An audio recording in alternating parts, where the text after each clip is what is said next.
13 13 32 is the telephone number there. You'd probably be aware that the Prime Minister, Wayne Swan, Graham Samuel, sundry others have trooped into town today for a small business summit. They had a big business summit earlier in response to the financial crisis. Small businesses turn today. Scott Driscoll is the Executive Director of the Retailers Association, and he's on the phone. G'day, Scott.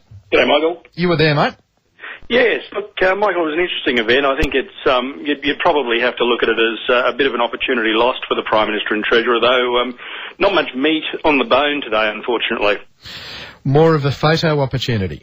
Look, that's probably a term that's well used in the media, and it may apply to today. Really? I would have liked to have seen a lot more structural change be talked about, a lot more ways that we can encourage employment. The Prime Minister is talking up the opportunity, or the threat, I should say, of increased unemployment figures. Now, we're saying things...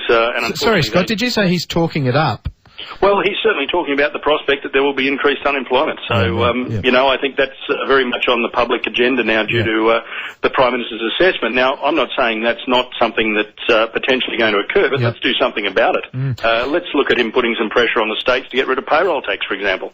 Scott, you're speaking to a lot of people who would have liked to have been there today, a lot of small business people who haven't got the time to go to summits. Can you run us through what happened? What was the day? Yeah, Michael, look, it began with an address from the Prime Minister.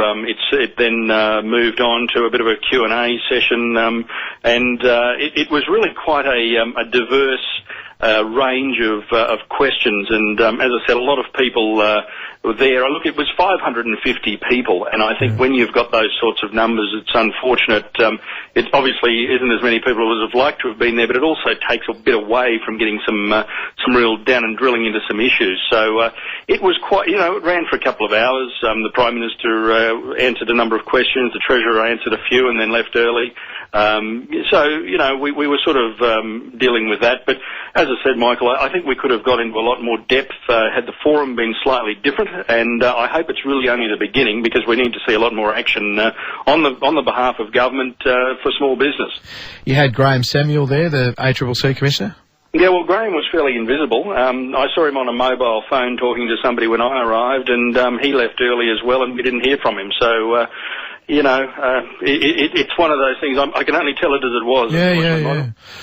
Listening to you, I had high hopes for it. It just sounds like a con job. Michael, I had high hopes for it as well, I've got to say. I mean, I think the Prime Minister started the process right. He's pump-primed the economy with $10.4 billion. But that really can only be seen to be the beginning. We don't want to see that being required again in the next few months. The right words were being said in a sort of a... look, I guess an overarching statement for the Prime Minister that it is the start. But look, I think the opportunity today was really to get into some nitty-gritty stuff, get some real genuine input from some pretty key business heads around that room. But it really didn't get into the meat, I'm afraid. Did he give you, or you know, let you in on any sort of, I suppose secret's too strong a word, but any inside knowledge that he's got about just how difficult circumstances will be? Look, he's pretty much repeated, and look, this was the majority of his speech, I suppose, and again, I think most of the people in that room are very, you know, switched-on people. They've got their own businesses, or they represent large industry groups as we do, but he pretty much said the majority of his speech was what we've all heard in the media over the last couple of weeks. There was not really much new information being disseminated. So, again, I think a lost opportunity considering the forum. I know that the Chamber of Commerce that was hosting it, or Commerce Queensland, said that the first thing on their agenda was to get the emissions trading scheme delayed. You know, they said they would plead, they would put their voice vociferously. This girl Beatrice Booth, said that she was going to put that. First up, did they put that position? Did they ask the Prime Minister to put it on hold, and did he answer? No, it didn't even get a run. Didn't it? A couple of questions did come from Commerce Queensland. That wasn't one of them. I couldn't actually repeat to you what they were, but they were... this is the issue, Michael. A lot of the questions that came up, and I don't blame small business people for doing this. They've got a lot of issues they contend with all the time, but a lot of the questions that were being put, and the Prime Minister went along with it, was was the daily sorts of things that people face. Now, the issues that small business faces on a daily basis and have done for years were much of what was discussed today, and I really would have liked to have seen us get into some structural stuff, maybe looking at the current economic situation and looking how we can counter some of those things like unemployment, or, bringing forward or accelerating depreciation on capital investments so people can reinvest in their business when capital might be tightening up a little. That sort of thing is really what was missed today, and it just means that I've got to sort of continue the push direct to the Prime Minister and Treasurer outside of today's event. But I think it was a great forum, and if that sort of thing had have been addressed, but it just simply wasn't. Sounds like an opportunity lost.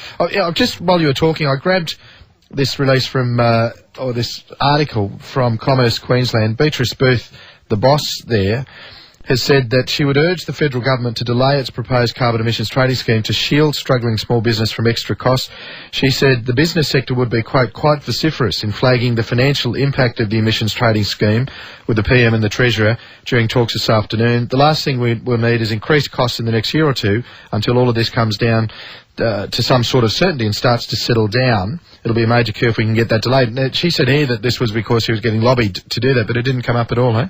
It didn't come up at all. Look, I spoke to some people from Commerce Queensland. I mean, it was co-hosted by Commerce Queensland and the Council of Small Business, Business of Australia, which I'm a director of as well. And look, we probably didn't get the sort of input that we would have liked. The thing was put together very hastily by Emerson's Department as Small Business Minister over the last week. I think probably on the back of some pretty negative comments made that the last one they held last Friday in Sydney was simply the big end of town. I just think perhaps maybe we could have waited an extra week or so and got some more meat on the bones, but it wasn't to be. So we fight on behind the scenes for business and make sure that small business actually gets a good consideration and a fair go as we move forward. You feeling used, Scott? I don't want to be negative, Michael. I'm trying very, very hard this afternoon. I can hear it in your voice, mate. You're holding back. Yeah, I am holding back. I think we need to sort of be diplomatic after today.